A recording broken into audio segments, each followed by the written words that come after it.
Last week, we received the earnings reports of the main Canadian banks and the results were quite surprising. So today, we'll take a look at the Canadian banks' performance over the fourth quarter of 2023 with the unemployment rate rising to 5.8% and with the sticky high interest rate that looks to be there to stay. To do that, I'll be taking a look at the financial results of these institutions and how this could affect the global economy over the next couple of months and years. Without further ado, let's take a look at the first earnings report from the Nova Scotia Bank. First, we can see that for the Q4 of 2023, this bank has been reporting some earnings of about $1.4 billion or $1.02 per share, but this represents a decrease of about 37% compared to the earnings reported at the same period last year that were about $2.1 billion.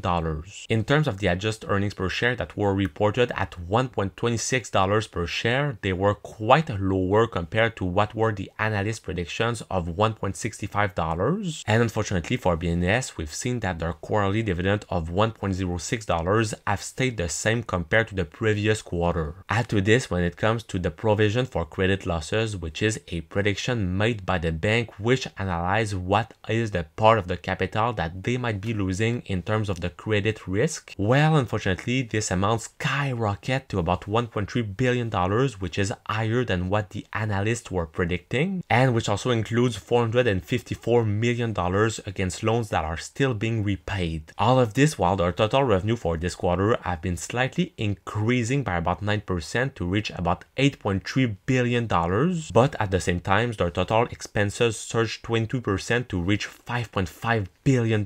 So overall, you can see that it has been a pretty disastrous quarter for this Canadian bank as it has been forced to pay some charges of about $600 million where it has cut about 3% of its total workforce, but it has also trimmed down its real estate premises, and it also took a write-down of the value of a China bank in which they were invested. All of these reasons have made the BNS stock lose quite a lot of value over the last couple of months. Jumping out now to the second bank, which is the largest Canadian bank when it comes to the market cap, which is the RBC Bank. Compared to BNS, this bank has been able to perform quite well in the fourth quarter of 2023, where their total earnings reached about $4.1 billion or about $2.90 per share, compared to their earnings of about $3.9 billion or $2.74 per share in the same period last year. And at the same time, they've been able to beat what were the predictions of the analysts when it comes to the adjusted earnings per share that were predicted to be around $2.65 and that were reported at $2.78 per share. And the pretty good news for the dividend investors is that they've been able to also grow their quarterly dividends to about $1.38 per share. However, RBC, as for many Canadian banks, as you will see later on in the video, has been putting aside a lot of money for potential credit losses. In fact, this amount reached about $720 million for credit losses compared to about $381 million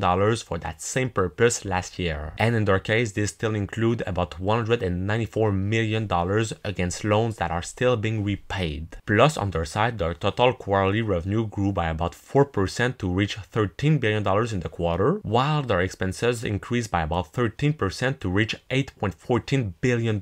So overall, you can see that the RBC financial situation is still way better compared to the BNS one. Now, when it comes to the CIBC Bank, we've seen some pretty good results over the fourth quarter of 2023, where they report some growth in their total earnings that reached about $1.48 billion or $1.53 per share, which is quite excellent compared to the earnings of last year that were of about $1.19 billion or $1.26 of EPS. In terms of the adjusted EPS, we've seen that they've also been able to beat the analyst prediction that were predicted at $1.55 per share and where they reported some of $1.57 per share. However, at the same time, their total quarterly dividends have dropped by about 3 cents to reach about 90 cents per share. Plus, at the same time, this Toronto-based bank has been reporting some provision for credit losses of about $541 million, which were quite lower compared to what the analysts were predicting. Add to this, we've seen that their total quarterly revenue grew by about 8% to reach about $5.8 billion in the quarter, where the total expenses dropped by about 1% to reach about $3.4 billion. And so you can see that among all the banks that I've just presented to you, this one is by far the best performer for the fourth quarter of 2023. But now let's see how the Toronto Dominion Bank, aka the TD Bank, has been performing throughout that quarter. Under par, the second largest Canadian bank hasn't been able to perform as greatly as they've been predicted to do, where in the Q4 their total earnings were only about $2.9 billion or $1.49 per share, compared to some total earnings of about $6.67 billion or $3.62 per share of EPS at the same time last year. At the same time, they've also been deceiving when it comes to the adjusted earnings per share prediction, where they've reported some of $1.83 per share compared to $1.91 per share that were predicted by the analysts. These results came out only a few months after TD has terminated his acquisition of the First Horizon Bank in the US, and now the investors are patiently waiting to see what will be the different fines and penalties that TD will have to pay to this American bank.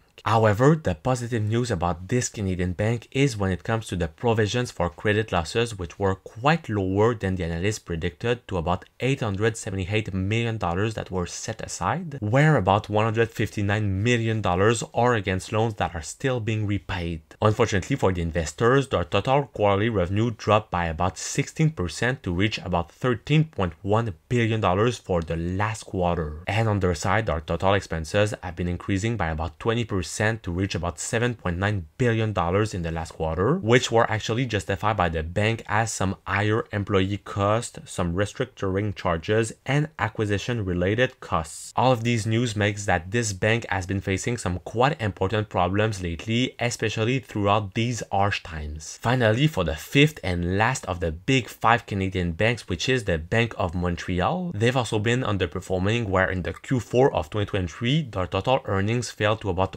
$1.6 billion or about $2.06 per share, compared to some total earnings of about $4.5 billion or some EPS of about $6.51 per share last year. And at the same time, their adjusted EPS of about $2.81 that were reported were quite lower compared to the prediction of the analyst of about $2.86 per share. But the good news about BMO is that they've still been able to raise their total quarterly dividends to about $1.51 per share. Plus, in the Q4, BMO has set aside about $446 million for provisions for credit losses, where it includes about $38 million against loans that are still being prepaid, which is lower than the analysts were predicting, but it is still way higher compared to the $226 million that were set aside at the same time last year. Plus, we've also seen that their total quarterly revenue fell to about $8.4 billion compared to about $10.6 billion last year, and the total expenses for the quarter increased to about $5.7 billion compared to about $4.8 billion last year. On their side, this bank has been justifying this increase in their total expenses because of high acquisition costs, which notably includes the acquisition of the Bank of the West and of Air Miles. And so you can see that about the deceiving results that this company has been achieving over the last quarter, they were mainly justified because of these high expenditures acquisitions that they've made in the past weeks. And so I believe that their situation is quite better compared to another bank like BNS that has been forced to cut some of its workforce and some of its total investments. Nevertheless, what do these results tell you? Well, except some exceptions just like CIBC and RBC, we can see that the overall Canadian banking system isn't in the best shape right now. Now it's going to be interesting to see how these banks will react with this high interest rates that looks to be there to stay, as we've seen with the Bank of Canada that has kept its 5% interest rate policy, and where the unemployment rate rise to about 5.8%. However, the particularity about this type of rate is that we've seen that in November, the same amount of jobs were created compared to the same amount of jobs that were lost. And so it means that some sectors will be more affected by a potential recession, for example, the financial and the insurance sector. But on the upper end, we still have some big needs in other sectors, just like the construction. And so it's going to be interesting to see how the total immigration over the next couple of years will be affecting our global economy.